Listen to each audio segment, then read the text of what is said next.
নমস্কার, আমি পৌলমী চক্রবর্তী। আজকে আমি দেখে নেব আপনার সাথে খারাপ করে তারা কেমন আছে। আপনার সাথে খারাপ করে তারা কেমন আছে, যে মানুষগুলি আপনার সাথে খারাপ করছেন তারা কেমন আছে দেখে নেওয়া আছে। যে মানুষগুলি আপনার সাথে খারাপ করেছেন তারা কেমন আছে। এই রিডিংটাকে ক্লেম করার জন্য লাইক, শেয়ার, সাবস্ক্রাইব করতে হবে। ফেসবুক দেখলে ফলো করতে হবে। দেখে নেওয়া আছে।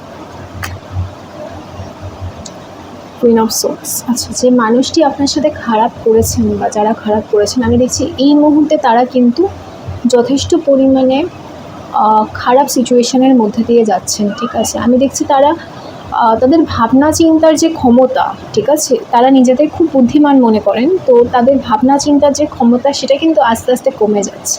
তার একটা কারণ হচ্ছে, একটা মানুষ যখন নিজেকে অত্যন্ত পরিমাণে বুদ্ধিমান মনে করে তখন কি হয়, তখন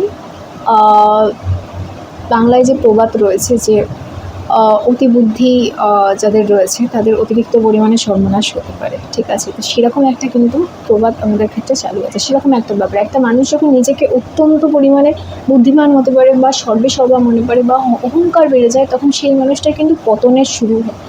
আপনার সাথে যে মানুষটি খারাপ করেছে তার কিন্তু সেরকমই একটা সময় চলছে দেখছি। এই মানুষটা একটা সময় মনে করতো যে তিনি যেটা চান সেটাই তিনি করতে পারেন। কারোর খারাপ, কারোর ক্ষতি হচ্ছে, কেউ কষ্ট পাচ্ছে, দুঃখ পাচ্ছে, সেটা জানার দরকার নেই, বোঝার দরকার নেই, বা বুঝলেও তার কিছু যায় আসে না।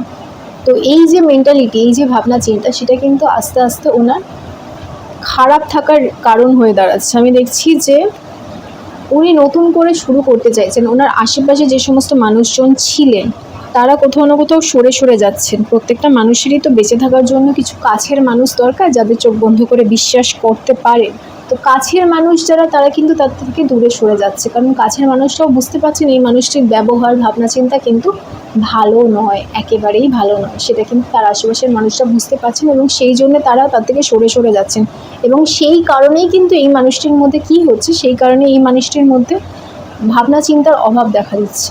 এই মানুষটির মধ্যে ভাবনা চিন্তার অভাব দেখা দিচ্ছে, অর্থাৎ সে আগে যতটা ভেবেচিন্তে কাজ করতো ততটা ভেবেচিন্তে কাজ করতে পারছেন না।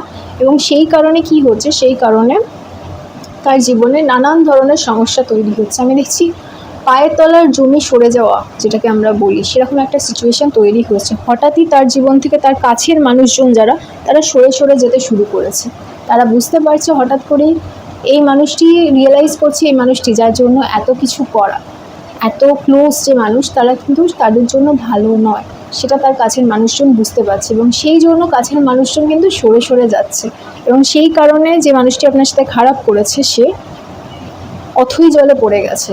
যারা যারা তার সব থেকে ক্লোজ মানুষ, যাদের সে কাছের মানুষ বলে মনে করে, তারা তার সাথে কথা বলা বন্ধ করে দিচ্ছে, তার থেকে মুখ ফিরিয়ে নিচ্ছে। এবং সেই জন্য কোথাও না কোথাও পায়ের তলার মাটি বা জমি সরে যাওয়ার কিন্তু আমি দেখছি পসিবিলিটি তৈরি হয়েছে। আমি দেখছি ইচ্ছে পূরণের কিন্তু জায়গাটা একেবারেই সরে গেছে। অর্থাৎ এই মানুষের ইচ্ছে ছিল যে যে ক্লোজ মানুষগুলো আছে তাদের সাথে হেসে খেলে বাকিটা জীবন কাটানো বা ভালো সময় কাটানো, তো সেটার কিন্তু পসিবিলিটি এখানে আর নেই। আমি দেখছি একটা মানুষ যখন কারোর খারাপ করে তখন তো তার সাথে ভালো হতে পারে না। বাংলায় একটা প্রবাদ আছে যে এই জন্মের কর্মফল এই জন্মেই দিয়ে দেওয়া হয়, অনেকাংশে সত্যিই হয়। তো এই মানুষটি যে ধরনের কাজকর্ম করেছে তার কর্মফল তো সে পাবেই। একটা মানুষ যদি কারোর ক্ষতি করে মনে করে যে আমি ভালো থাকবো, আমার কাছের মানুষজনকে নিয়ে হেসে খেলে থাকবো, সেটা তো হতে পারে না।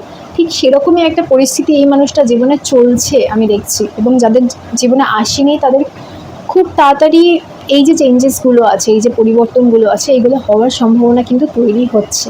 তো এই রিডিংটাকে ক্লেম করার জন্য লাইক, শেয়ার, সাবস্ক্রাইব করবেন। ফেসবুক দেখলে ফলো করবেন। সবাই খুব ভালো থাকবেন।